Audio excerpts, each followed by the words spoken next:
Hey guys, it's me, Mario, and today on this fine Thursday, we will finish Nixa, the Deathbringer.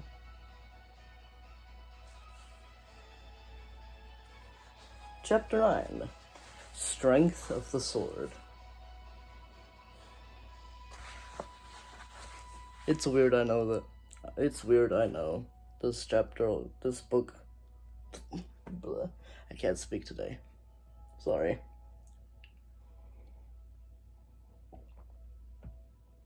This book has only 9 chapters. There we are.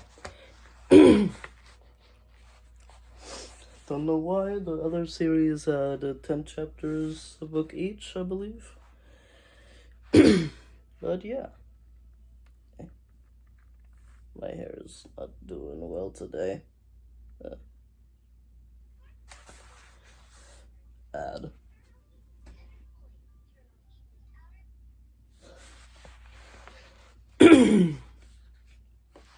Here we go. Chapter 9, Strength of the Sword. Tom remembered how Nixa had run away when he scraped his sword against the rock by the side of the road.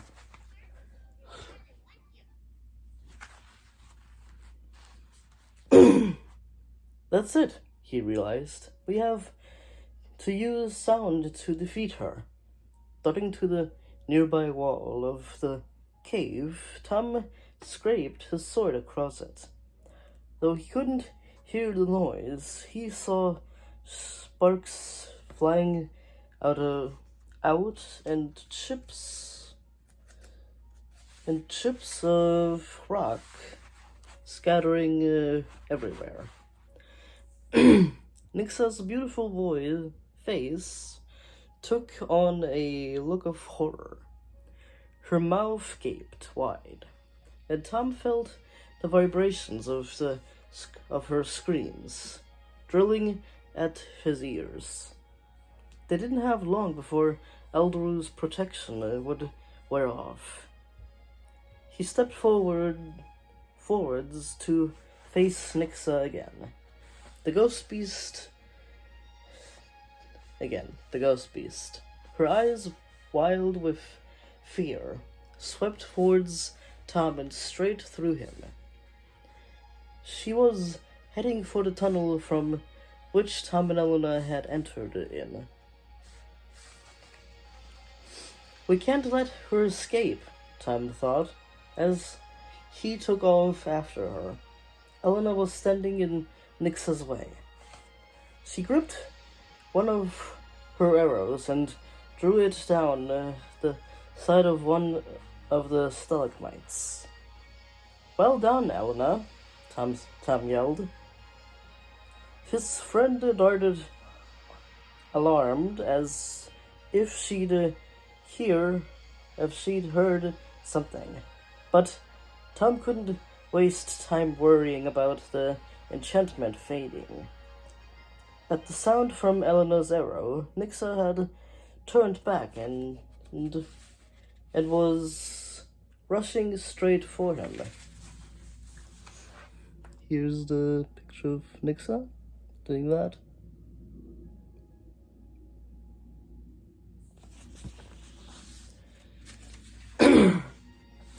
Tom drew his sword across the stone floor of the cave, and Nixa halted once again.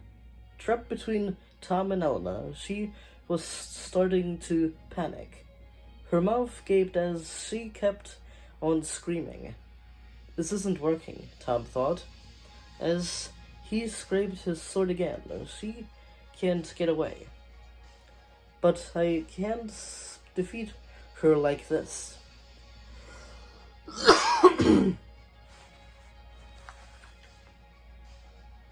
Let's take a sip of water.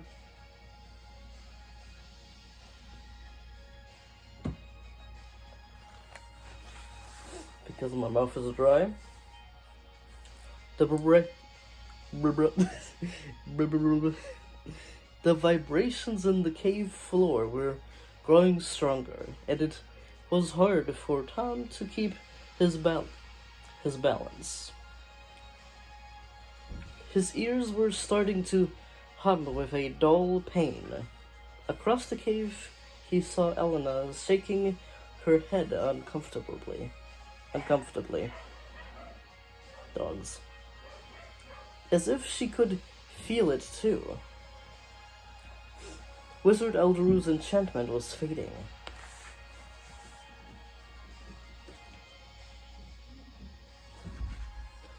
Soon they would be forced to listen to Nixa's deadly voice.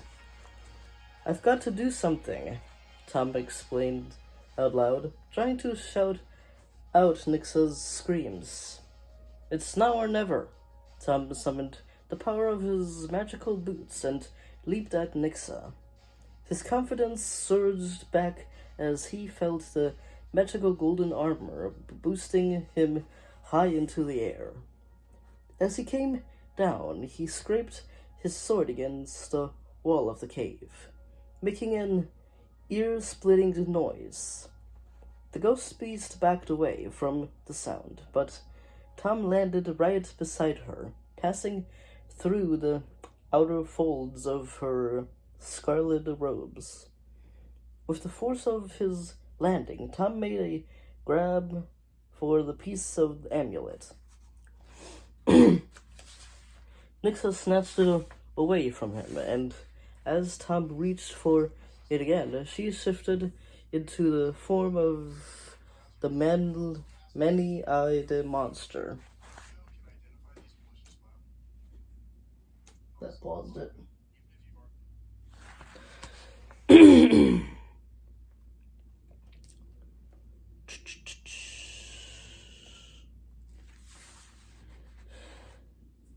Struggling against Nixa's fierce grip, Tom managed to bend over and drag his sword across the rocky cave floor.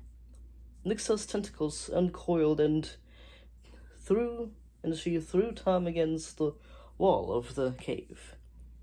He slumped to the ground, his vision blurred and the breath driven out of him. When he could get up,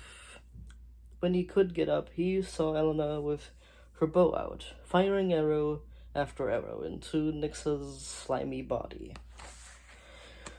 The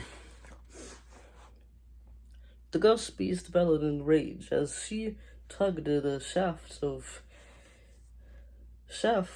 out and flung them aside. The low hum on Tom's ears grew louder, and pain stabbed sharply into his head. Nixa was charging across the cave, straight at Elenna. "No!" Scrambling to his feet, Tom dropped his shield and leaped upon Nixa. He knew he had to use the noise of his sword to destroy her. Before all the enchantment was gone. He grabbed one of her tentacles, digging his fingers into the slippery surface, and stretched her around to face him. At the same moment, he scraped his sword down the nearest stalagmite, close enough to Nixa for the sound to terrify her. Nixa let out a furious shriek. The pain of her voice made Tom let go of her tentacle and dropping his sword. He clapped his hands over his ears. He felt as if daggers were stabbing deep into his head. Elenna had fallen to her knees. She was trying to shut the sound out, too. Her arms wrapped around her head. She exchanged an agonizing glance with Tom. In a daze of pain, Tom grabbed his sword again and dragged it across the floor one last time. The ghost beast's scream was abruptly cut off. Her monstrous body seemed to swell, then exploded in a shower of slimy fragments. They spattered spattered all over the cave walls and floor, letting out a foul smell. The piece of amulet fell to the ground. Tom ran over and picked it up, holding it over his head in triumph. Elenna gritted delightfully. "You did it. You've got the first piece," she exclaimed. "That was amazing." Tom laughed. It was good to hear his friend's voice again.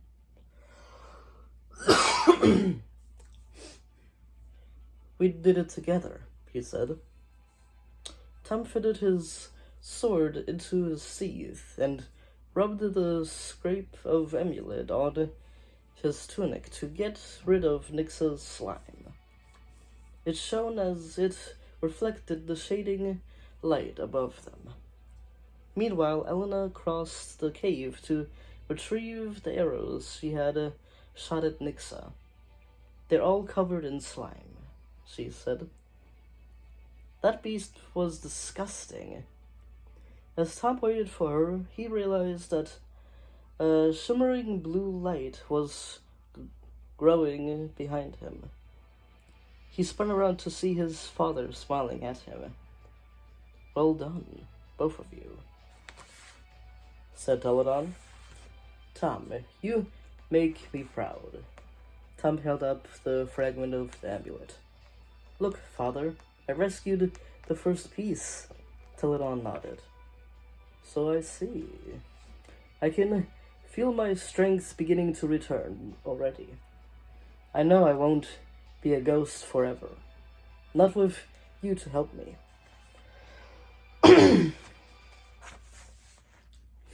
Tom could see that his father's shape already looked stronger, as if light was flowing back into him. Tom's heart swelled with pride. But at the same time, a faint uneasiness touched him like icy fingers. "I feel weak," he thought. "What's wrong with me?" Elenna hurried to join Tom and his father, a bunch of arrows in her hand. "What happens now?" she asked. "You must find the next piece of the amulet," Teledon told them. Already his ghostly form was starting to fade away. It's in the keeping of Equinus, the Spirit Horse."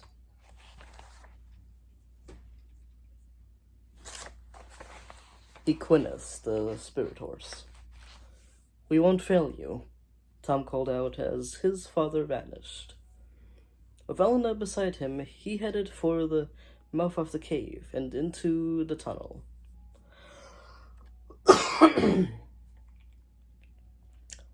This time they pushed on quickly through the darkness until they could see the great light of the forbidden land shining dimly ahead of them.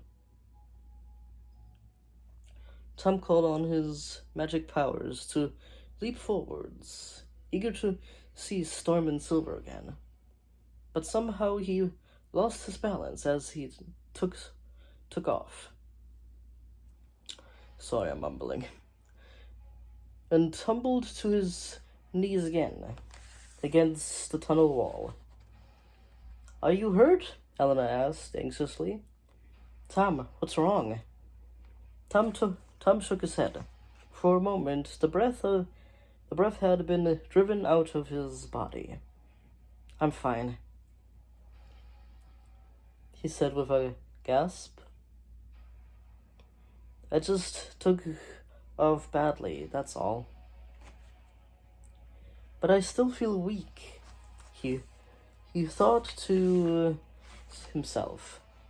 Something's wrong. He tried to put his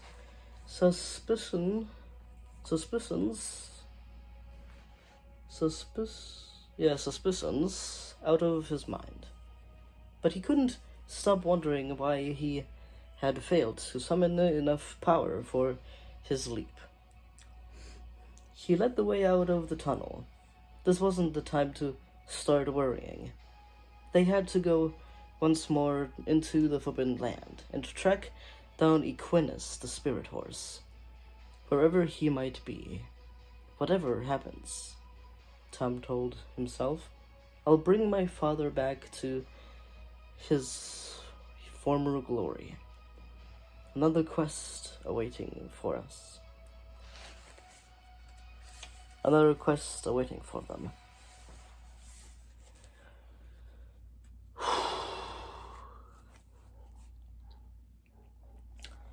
And that was chapter 9, Strength of the Sword. This was the last chapter of Nixa, the Deathbringer. And yeah, there is no chapter 3 in this book. No, chapter 10. There's no chapter 10 in this book. Ugh. Don't know why, but it just is.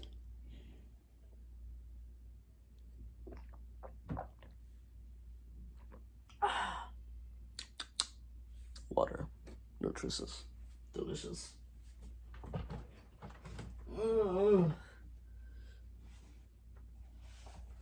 Well, guys, I hope you will join me next time with Equinus, the Spirit Horse. Yeah.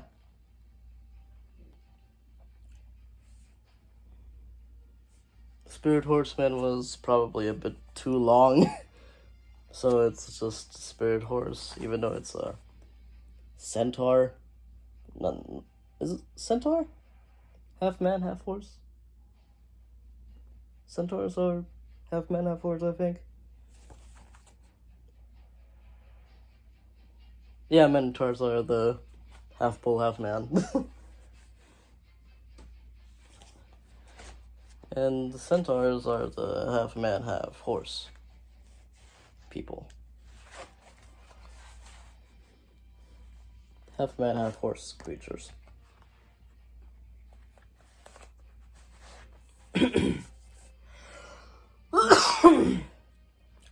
Hope you guys enjoyed Nixa the Deathbringer. And I will see you next week when we continue with Equinus, the Spirit Horse. But see you on Tuesday. Ooh, excuse me. Bye-bye.